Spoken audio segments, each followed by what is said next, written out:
When the global financial system collapsed in 2008, we were promised never again. Governments stepped in, massive bailout packages were put together, and such strict regulations were imposed on banks that it became impossible for Wall Street to take risks. And to be honest, it worked.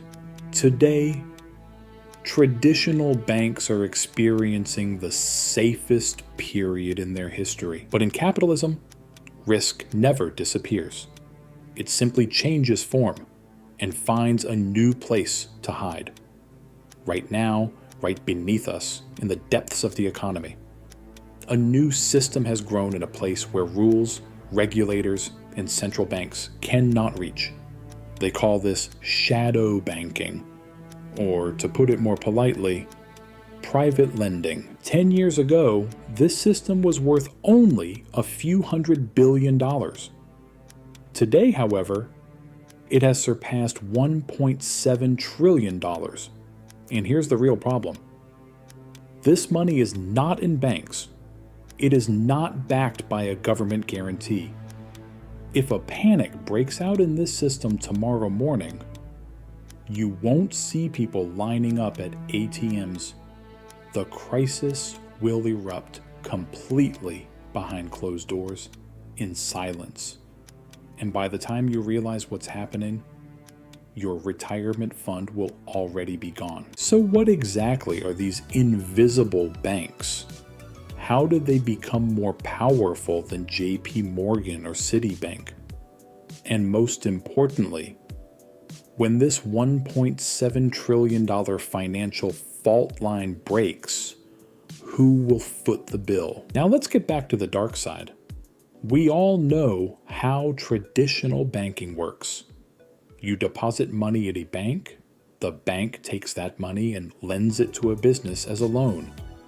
If that business goes under and the bank can't pay you back, the government steps in and guarantees your money. The system is transparent. It undergoes stress tests and is strictly regulated. But after 2008, regulators told the banks, you can no longer lend to risky companies, mid-sized projects, or tech firms with aggressive growth plans. The banks turned off the credit spigots. So what were the tens of thousands of mid-sized American companies that needed money supposed to do? Were they just going to throw in the towel? Of course not. When Wall Street sees a gap, it fills it immediately. Massive private equity firms, giants like Blackstone, Apollo, and Ares, which managed trillions of dollars, stepped in. They told companies, banks won't give you a loan, we will. And unlike banks, we won't make you deal with weeks of paperwork. We'll deposit the money into your account within a few days. But there was one condition. We are not a bank. So we won't charge you 5%, but 12%, 15%, or even 20% interest. The companies had no other choice. They accepted. That's how the private credit boom began. Overnight, these massive funds turned into shadow banks. They were doling out billions of dollars in loans. But they weren't subject to any banking regulations.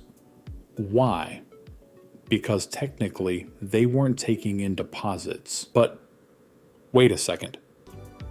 If they aren't taking in deposits, where do these funds get the trillions of dollars they distribute to companies? Out of their own pockets? No. Here's the most alarming part of the story.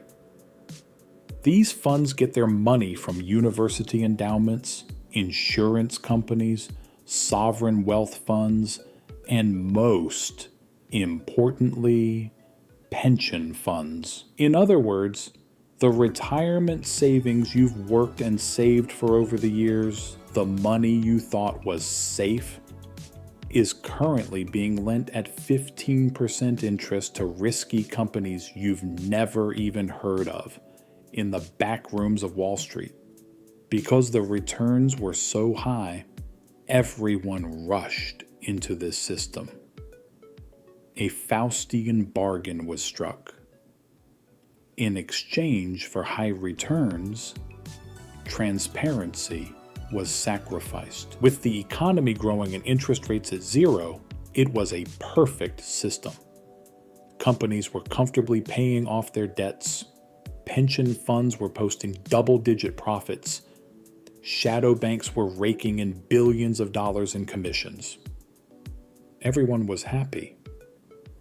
Until inflation made a comeback and central banks sharply raised interest rates. And now the system is crumbling. Unlike loans from traditional banks, most loans from shadow banks have variable interest rates. This means that as the central bank raises interest rates, the interest the borrowing company must pay increases immediately. Right now, thousands of medium-sized companies in the US are using all the money they earn just to make these huge interest payments. They can't grow. They're laying off workers. They can't make investments. Economists call these zombie companies. They're only alive on paper, but in reality, they're dead. If loans start to go bad at a traditional bank, regulators notice it immediately because banks are required to submit transparent reports every quarter. They report losses, their stock prices drop, but the system self-corrects. But what about shadow banking? There, everything is hidden. Pricing models are a black box. When a company can't pay its debt, these funds typically extend the loan's maturity or give the company a new loan to pay off the old one.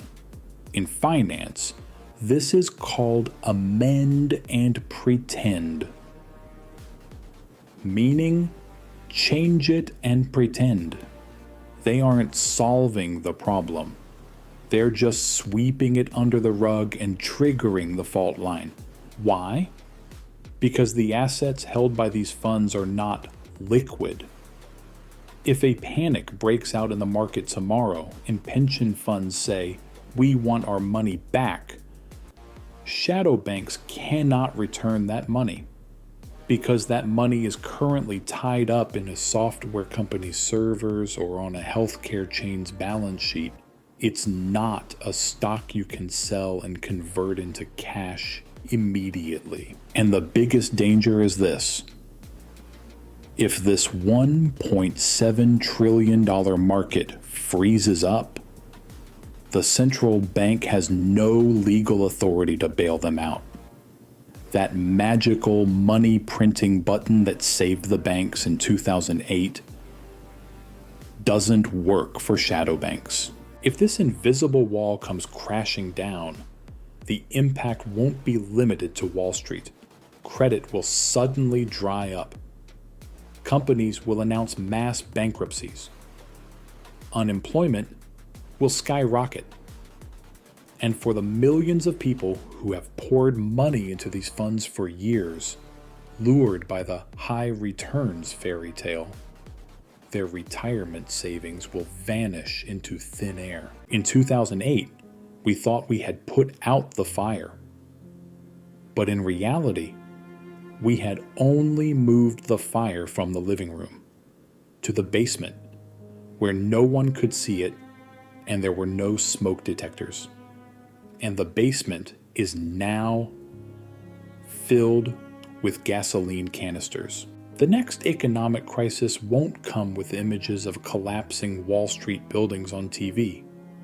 It will come with silent bankruptcy notices landing in companies' inboxes, and when you open your Fidelity app in the morning and see that half of your 401k retirement account has vanished.